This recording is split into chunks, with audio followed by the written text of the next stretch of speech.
Oi, pessoal, boa tarde. Olha, eu subi aqui, não é? Esse é o prédio do meu escritório aqui em Curitiba. E eu resolvi fazer ao ar livre essa conversa com vocês. Primeiramente, desejando a todos uma boa tarde, agradecendo aí a presença na nossa página do Facebook, esse acompanhamento permanente, não é? Essa participação ativa com os comentários. E hoje nós temos alguns assuntos. Eu vou propor uma conversa sobre a redução do número de senadores e deputados. Uma pesquisa do Instituto Paraná Pesquisas, né, revela que mais de 90% da população brasileira aprova a ideia de redução do número de parlamentares. Então eu vou contar como estão os meus projetos que estão sendo apresentados desde 99. Mas antes disso, eu devo abordar questões referentes aos vazamentos que ocorreram, vazamentos criminosos, que já levaram à cadeia alguns hackers, né, que foram responsáveis pela operação, que usaram certamente a expertise de quem conhece, de quem é do ramo, conhece bem essa atividade do vazamento, não é? Invadindo aí a privacidade de pessoas. E o que é inusitado, né?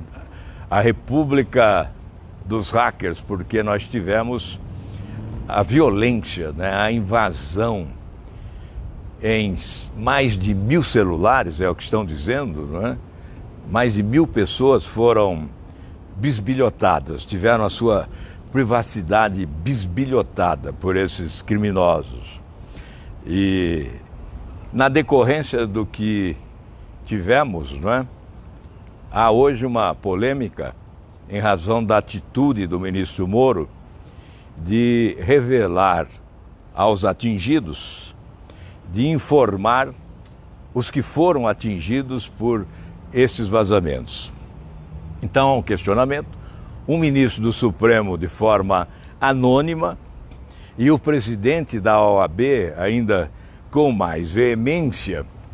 O presidente da OAB, o ministro, no anonimato, dizendo que é um ato ilegal do ministro Moro informar sobre o hackeamento de celulares das pessoas.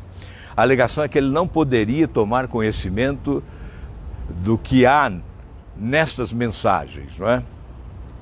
Que a Polícia Federal deveria ter independência para essa atividade de investigação.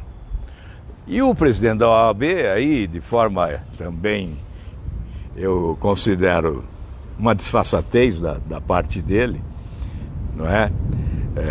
Dizendo que o ministro Moro é chefe de uma quadrilha, se comporta como chefe de quadrilha. Eu não sei por que não tomaram conhecimento da legislação aprovada.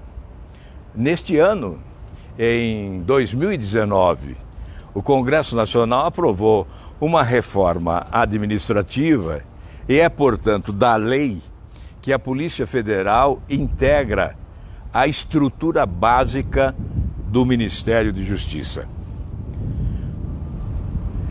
É evidente que se a Polícia Federal integra a estrutura básica do Ministério da Justiça, o ministro Sérgio Moro é quem chefia a Polícia Federal, é quem comanda a Polícia Federal.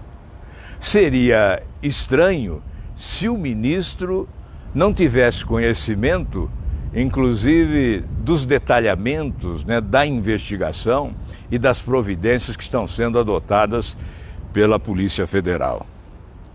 Portanto, há uma desfaçatez nesta afirmação, há má-fé nesta afirmação.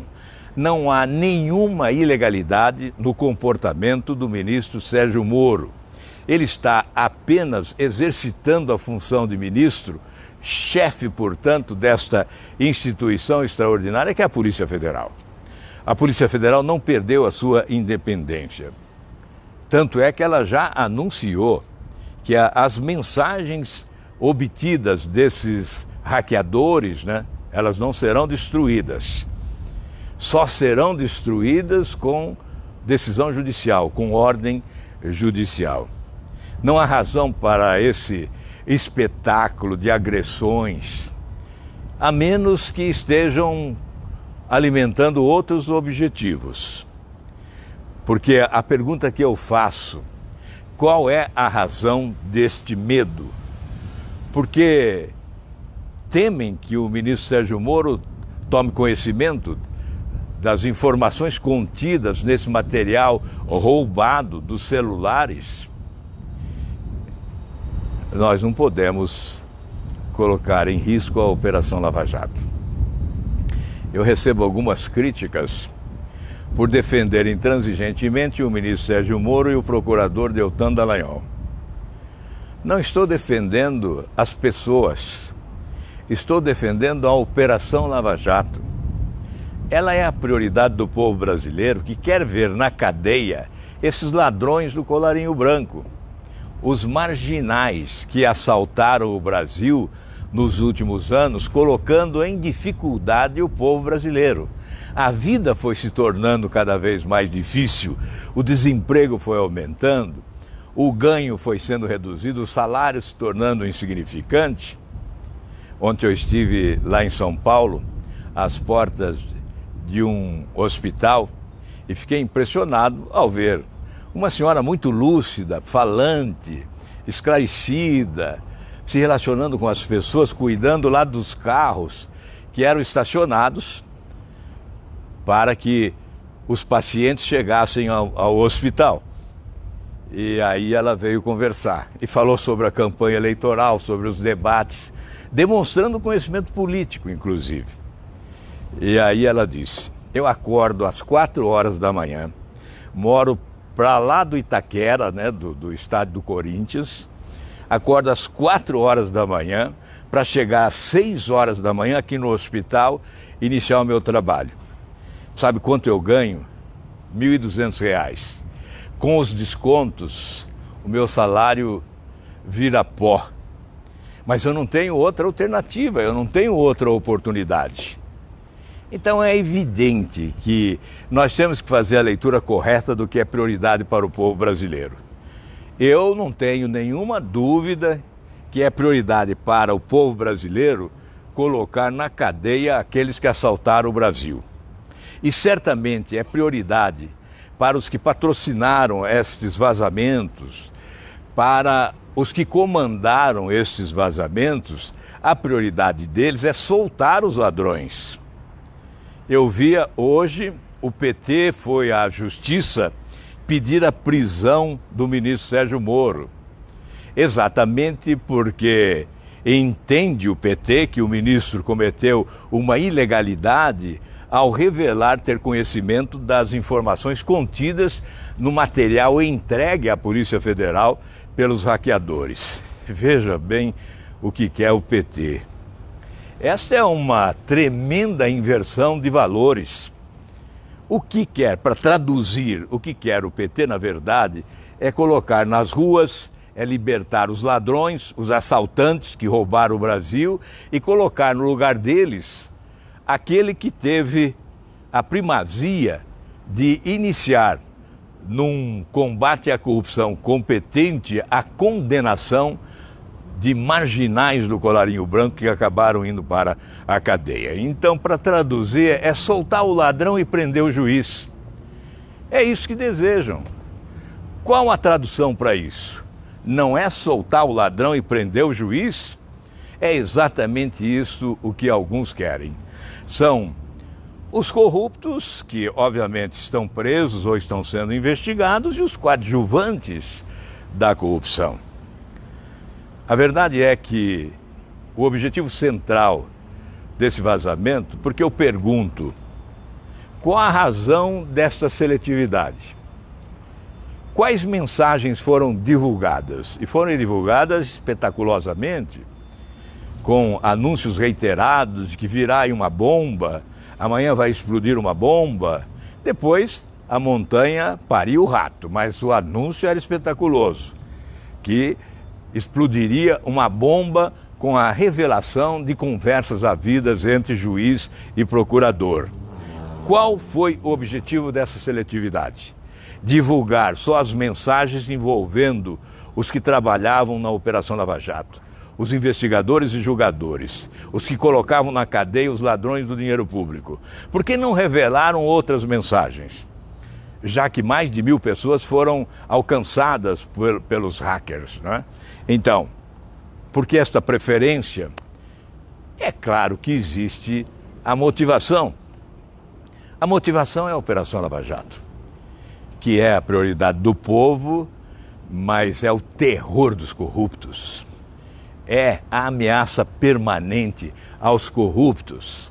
A Operação Lava Jato, que já condenou aqui em Curitiba 285. Foram 285 ações que culminaram em condenação. Foram 285 condenações com quase 3.000 anos de cadeia. Então, o terror é a Operação Lava Jato.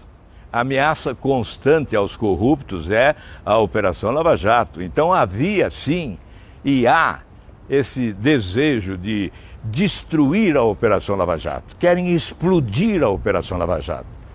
E para tal, tentam atingir a honra de pessoas honradas. Eu sei que alguns me pedem, ora, para de defender o juiz Sérgio Moro, o ministro Sérgio Moro, o Deltan Dallagnol, mas não estou defendendo eles, estou defendendo a Operação Lava Jato. É a prioridade do povo brasileiro e isso que me importa. O que o povo brasileiro deseja, o que é bom para ele, o que é bom para o país, é isso que tem que me motivar, é isso que tem que me embalar. Eu não posso, de forma alguma, ficar calado diante das agressões que são assacadas contra as pessoas que deram início a esse desbaratamento das quadrilhas que se instalaram numa grande organização criminosa que roubou o Brasil nos últimos anos. Veja aí na minha página do Facebook, hoje ainda divulgamos uma imagem. Foram mais de 3 bilhões de reais que já foram recuperados, foram devolvidos aos cofres da Petrobras, não é? Veja no noticiário dos últimos meses quantos milhões foram bloqueados nas contas bancárias dos malandros, dos bandidos, dos assaltantes. E o patrimônio que foi penhorado nesse período. Enriquecimento ilícito. As pessoas amealharam milhões de reais, desonestamente, prejudicando o país, prejudicando o povo brasileiro. Então, de que lado eu tenho que ficar? Não me peçam para ficar do outro lado. Esse tem que ser o nosso lado, o lado das pessoas de bem. E nós vamos continuar, sim, na defesa. Vamos continuar defendendo. O ministro Sérgio Moro revelou ter conhecimento das informações que foram repassadas à Polícia Federal pelos hackers, mas fez com legitimidade, porque a legislação estabeleceu desta forma: ele é que comanda a Polícia Federal. A Polícia Federal integra a estrutura básica do Ministério da Justiça e ele é o ministro da Justiça, então ele é o chefe da Polícia Federal. Estranho seria se o chefe não conhecesse os desdobramentos, os envolvimentos, os detalhamentos da investigação e das providências que estão sendo adotadas pela Polícia Federal. E é natural também que, sem prejuízo do sigilo, ele possa comunicar às vítimas, informar as vítimas. Sim, eu acho que inclusive é o cumprimento do dever. Você, ao tomar conhecimento, sendo autoridade, que há vítimas que ignoram ter sido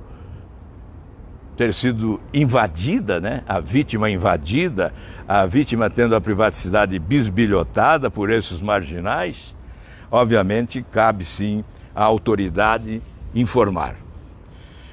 Bem, eu não tenho dúvida de que esse comportamento não tem nada de anormal, de ilegal, de imoral para essa agressão fortuita do presidente da OAB. Não há razão para esse tipo de agressão. Aliás, muito menos há razão para o PT pedir a prisão, não é, do ministro Sérgio Moro. Isso é ridículo, isso é ridículo. Isso sim é imoral, não é? É a tentativa de tirar da cadeia o ladrão e colocar no lugar dele quem o condenou. Não há a menor possibilidade disso prosperar. Bem, o que eu quero hoje comentar, antes de encerrar nossa conversa, é o resultado dessa pesquisa. A pesquisa do Instituto Paraná Pesquisas, que é aqui do Paraná, mas que se tornou um Instituto Nacional, não é? Que realiza constantemente pesquisas nacionais, e essa é mais uma delas, né? Realizou uma pesquisa para saber a opinião da população brasileira. Eu acho que não seria nem necessária a pesquisa, porque é fácil verificar que a população deseja realmente a redução do número de políticos no país, né? O número de senadores, deputados federais, estaduais e vereadores. Temos políticos demais. Acho que são mais de 60 mil políticos com mandato, portanto com remuneração. E nós estamos, desde 99, tentando reduzir o número dos políticos no país. Vou até contar como surgiu essa ideia. Depois de eleito senador, em 98, eu cheguei em minha casa em Maringá, na casa do meu pai, e ele me disse: olha, meu filho, você não acha que tem político demais? Eu acho, eu disse. Eu vou tentar diminuir. Então eu assumi um compromisso com ele, e desde 99 eu venho tentando reduzir o número de políticos, apresentando e reapresentando projetos para esta redução, para buscarmos um legislativo mais enxuto, mais econômico e mais qualificado. Agora o Instituto Paraná Pesquisas faz esta pesquisa nacional e revela que 90,8% dos brasileiros concordam com a redução. É uma redução que vai proporcionar uma economia enorme. Imagine você, não é só questão de salários, né? São salários, são gabinetes, são assessores, são diárias, energia, luz, água, telefone, correio, papel, celular, que mais? Vamos lá, passagens aéreas. Uma redução enorme, né? Uma redução enorme das despesas, auxílio moradia, verba indenizatória, aposentadorias. Enfim, é evidente que muitos não querem. Há o corporativismo que impera e por isso os projetos não conseguem andar. Eles estão ainda no Senado, não saíram do Senado. De quando, em vez, chega uma comissão e alguém pede para transferir para outra comissão, uma comissão especial que vai tratar de reforma política, e vão, de forma mistificadora, empurrando com a barriga para evitar a aprovação. E enquanto não houver uma pressão popular muito forte, não há nenhuma chance desses projetos serem aprovados. Mas eu repito, seria uma economia fantástica. Muitos imaginam que o problema é o salário. Não é o salário. Eu vejo sempre as pessoas dizendo: olha, reduz o salário do senador, reduz o salário do deputado, que haverá uma grande economia. Eu posso te confessar, o ano passado eu economizei R$770 mil por não receber aposentadoria de ex-governador, auxílio moradia, verba indenizatória, e economizaram uma parte importante da minha cota de passagens. Deu R$770 mil de economia. Isso eu economizo todos os anos. E o salário que eu recebo nem sempre é suficiente para bancar as despesas que eu tenho no exercício do meu mandato. Por exemplo, aqui embaixo está o meu escritório político. Quem paga a conta do meu escritório político é o meu salário, não é? Então, é evidente que não é o salário o problema do Brasil. são os complementos, são os penduricalhos, não é? Se nós tivermos que combater, vamos combater os penduricalhos, os complementos, porque o salário tem que ser digno, porque se não for, nós vamos ter só senadores e deputados ou milionários, tubarões, ou então ladrões que vão para lá para tentar roubar o povo brasileiro, como ocorreu nos últimos anos. Portanto, essa é uma questão muito simples. Eu considero assim. É possível reduzir e melhorar.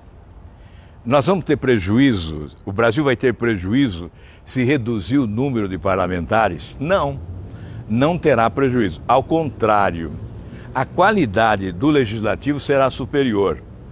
Quando eu fui deputado federal, nós tínhamos só 323 deputados federais. E o legislativo, a Câmara dos Deputados, no meu entendimento, funcionava até melhor. Hoje são 513 deputados. Quer dizer, cresceu demais a representação. O nosso projeto propõe um piso, né, um mínimo e o teto. O teto é o estado de São Paulo, que é o maior estado. A representação de São Paulo seria a atual. São 70 deputados federais. Não há excesso em São Paulo. Vamos comparar. A Câmara dos Deputados representa a população, então a bancada de cada estado deve ser proporcional ao número de habitantes. Se nós considerarmos isso, lá em Roraima, um deputado representa 50 mil habitantes. Em São Paulo representa mais de 500 mil habitantes. Então a correção é esta, o mínimo e o teto. Com isso, nós vamos organizar melhor, teremos um legislativo mais qualificado e vamos equilibrar a representação popular no Brasil. A população ganhará muito com isso. Mas eu repito, somente com um apoio popular de muita força, com muita pressão, é que nós teremos alguma chance, né, de aprovar uma matéria dessa natureza, tão importante para o Brasil, mas que contraria interesses localizados daqueles que estão lá e que terão que, para voltar depois, uma competição mais exacerbada, com menos vagas a serem preenchidas. Esta é a realidade dos fatos. 90,9% nessa pesquisa do Instituto Paraná Pesquisas, isso tem que acordar o legislativo. Nós temos que mudar. Nós temos que fazer a leitura correta daquilo que deseja o povo brasileiro ou seremos atropelados. O desgaste é enorme. Há político que não pode chegar ao aeroporto. É evidente. O desgaste é cada vez de maior profundidade. E por isso nós temos que adotar providências urgentes. Essas reformas são essenciais.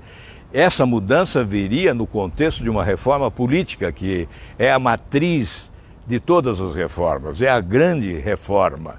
E ela não está sendo, nesse momento, discutida. Eu sempre defendi a tese que, nesse presidencialismo de muito poder, caberia ao presidente da República constituir uma comissão de especialistas para elaborar um projeto de reforma política que seria subscrito, em primeiro lugar, pelo presidente, encaminhado ao Congresso, que debateria, ouviria a sociedade e acabaria oferecendo ao país um novo modelo político compatível com as esperanças da nossa gente. Bem, é isto. Eu acho que já está de bom tamanho essa conversa, né? Muito obrigado a vocês aí que participaram até este momento. Quero mais uma vez fazer um convite para você se inscrever no nosso canal do YouTube. É um novo canal e nós deixaremos ali sempre o registro de todos os vídeos. Esta live, por exemplo, estará lá, arquivada no canal do YouTube. Fica ali um documento histórico, né, para ser pesquisado, para você, inclusive, poder conferir a coerência, se há coerência ou se há idas e vindas, né? Porque eu acho muito importante ser coerente na atividade pública. E, sobretudo, é muito importante para você, para o cidadão, cobrar do político os compromissos que ele assume. Nós queremos que você cobre. E eu estou para ser cobrado sempre. Muito obrigado a todos vocês. Um grande abraço. Olha, veja aí Curitiba, né, nossa capital, aqui denominada de República de Curitiba, na esteira da Operação Lava Jato. Operação Lava Jato que tem sido tão atacada, tão fulminada por alguns, né, tão agredida, porque querem destruí-la para fazer prevalecer a impunidade que sobreviveu no Brasil, especialmente até o início da Operação Lava Jato. Ainda há resquícios de impunidade, mas nós estamos caminhando para acabar com esses resquícios de impunidade. Eu acho fundamental para acabar o fim do foro privilegiado, que deve ser votado em agosto, segundo promessa do presidente da Câmara, Rodrigo Maia, que é o meu projeto, que foi apresentado em 2013 e até agora não foi aprovado, mas eu espero que agora, em agosto, nós possamos sepultar definitivamente esse privilégio de mais de 55 mil autoridades que têm o foro privilegiado como cobertura para os delitos que foram praticados, para os ilícitos que foram cometidos, não é? Então, o fim do foro privilegiado será um marco importantíssimo nessa caminhada do Brasil na direção de uma nova justiça. Muito obrigado a todos vocês, um ótimo final de semana, um grande abraço aqui de Curitiba para todo o Brasil.